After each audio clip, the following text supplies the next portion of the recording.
Bostonians. My boyfriend and I decided to go for a camping trip. It's all a little bit last minute, so I wasn't really able to plan it all that well. We're leaving tomorrow and probably going somewhere between 3 and 5 days. Um, I thought it'd be kind of cool to make a mini documentary out of it. And what I'm going to be doing today is researching how we can do the whole camping trip the most environmentally friendly way. So I've been doing some research and my brain is absolutely spinning with all the information I found. Wow, there's some amount of information on the internet. I would definitely recommend that you give it a search if you're going camping, especially if you're new to going camping, before you buy your gear because there's so much cool stuff out there. Wow. I'm actually a little bit sad that I didn't do that myself because there's some really cool things out there. For example, tents or bags that are made out of recycled material, or um, lamps that run on solar power. I'm kind of wishing I would have bought all that stuff, but I have all that stuff now, so I feel like I kind of have to compromise on that one. The good thing is that all the things we bought are good quality, so we'll definitely be keeping that for a long time. If, however, you're new, research it. Definitely also consider secondhand because that's always a good thing, reusing things. Another thing I found was that our biggest hurdle when it comes to camping environmentally friendly kind of way is fuel consumption. We will obviously be driving everywhere. So we'll have to get this nice balance between going far enough that we feel like we're actually going on holiday and getting away, and staying close enough that we're not unnecessarily using fuel. I don't think we'll exceed going 3 to 4 hours away from our home. A few things that we will definitely be focusing on is how fast you drive, because the slower you drive, the better and more fuel efficient it is. So let's say 100K and below. And then when you're driving slow, it's actually beneficial to not turn on the AC because then your car doesn't have to work so hard. That said, surprisingly, if you're driving faster than 100K, which is not fuel efficient, it is, however, then better to turn on the AC. And the reason is because when you have the windows up, the car becomes more aerodynamic and therefore burns less fuel. If you have the windows down, the car actually has to work a lot harder, and you have unnecessary burn fuel. So that's definitely one thing we'll be focusing on when we're driving. A few other things is getting our tire pressure right, and we'll also definitely be driving in off-peak hours. The reason for that is because the whole stop and go thing actually consumes a lot of fuel, so that way we can just drive and our car doesn't have to work as hard to keep going. One thing we do have under control is groceries we get. So I will definitely be getting as much biodegradable stuff as possible, or recyclable packaging. So I'm talking about fruits or cans, that kind of thing. And lastly, we'll be definitely going to existing campsites.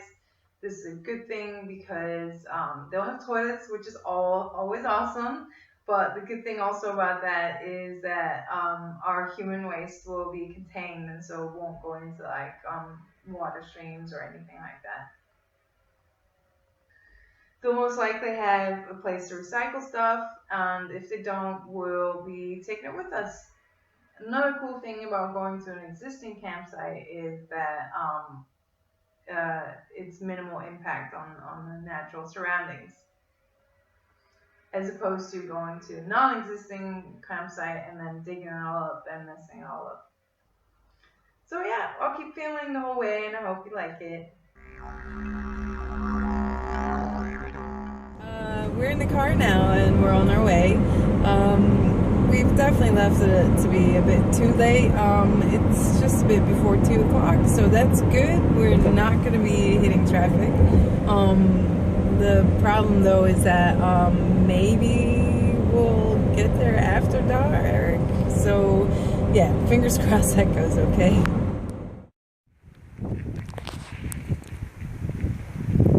Well, we made it before the sun went down, which is good. We were able to set up, mostly. I still have to finish up on the inside. Let's take a look on the rest of the campsite. There's the toilet, no shower, no garbage, so we'll have to take that with us. And that's the exit to the beach. And we're back at our camping spot. It is a bit windy, so that should be fun when we're sleeping tonight.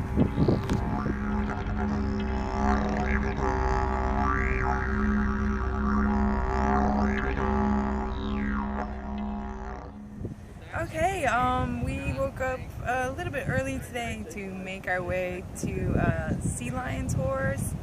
Me and my boyfriend are actually really excited about that. We'll be leaving in about 10 minutes. I think the company's name is Sea Lion Tours and at Greenhead. And yeah, the guy seems really nice, and our fellow travelers seem really nice, so I'm really excited.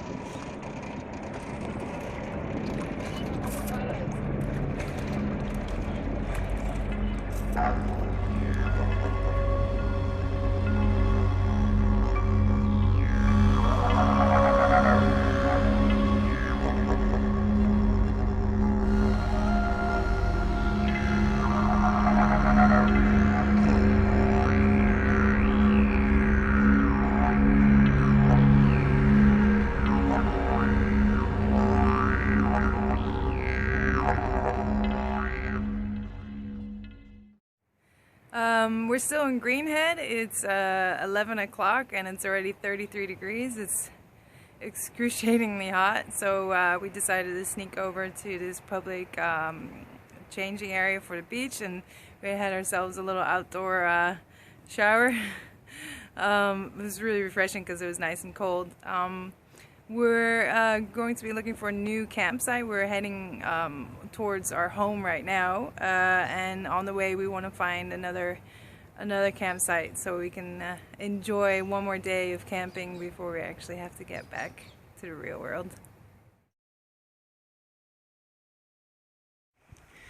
So our new friend Mike suggested our new campsite that we're staying at. It's called Sandy Cape. We got here earlier today. It really is a beautiful place.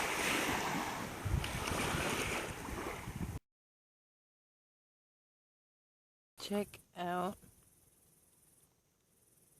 how many beetles were attracted to our lights. I'd say over 20 to 30 beetles attracted to our light. They're the weirdest looking things ever, and they're kind of stupid. And they like to burrow, but they seem to have like kind of fallen asleep now. Yeah, there's one burrowing. I don't know. They kind of look like chestnuts or nuts of some sort. Yeah, bit weird, but interesting.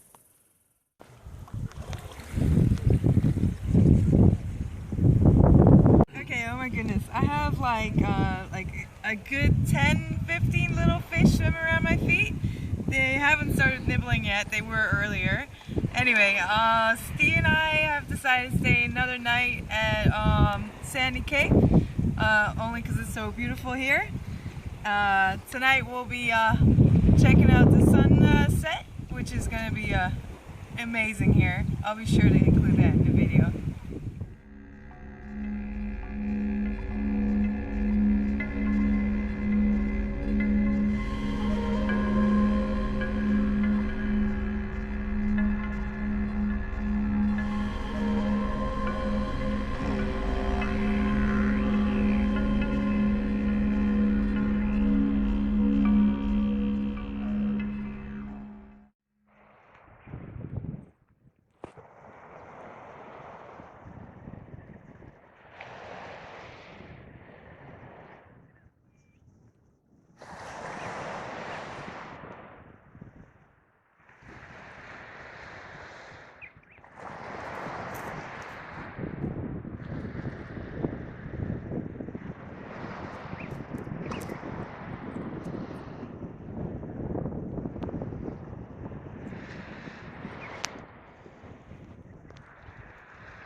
packed up our gear and we've left the campsite. It's a bit later than we'd hoped because our tent was actually quite wet from last night because it cooled down so much. But that's okay. Now 10:30, we're on our way to the Pinnacles. I'm super excited about that.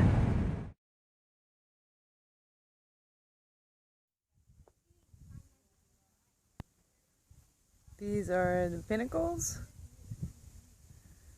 It's actually a natural phenomena. Pretty cool to see.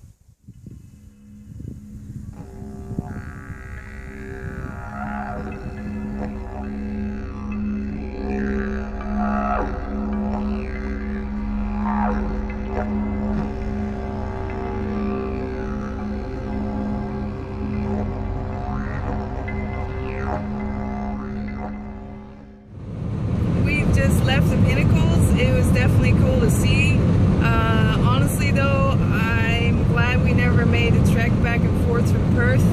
I don't think it'd be worth the fuel or the time.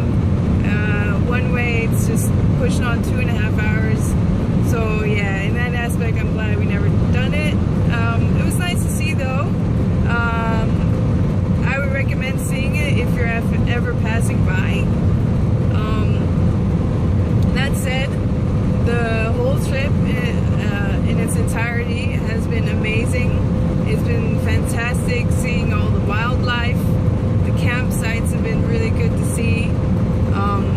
So glad we went. Really good experience. I am, however, very happy to be going back home to such luxuries as fridges and showers. So in that aspect, it's also good to go home.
Decided to. Ah! What the fuck was that? Jesus. That didn't feel like cute little fish nibbling.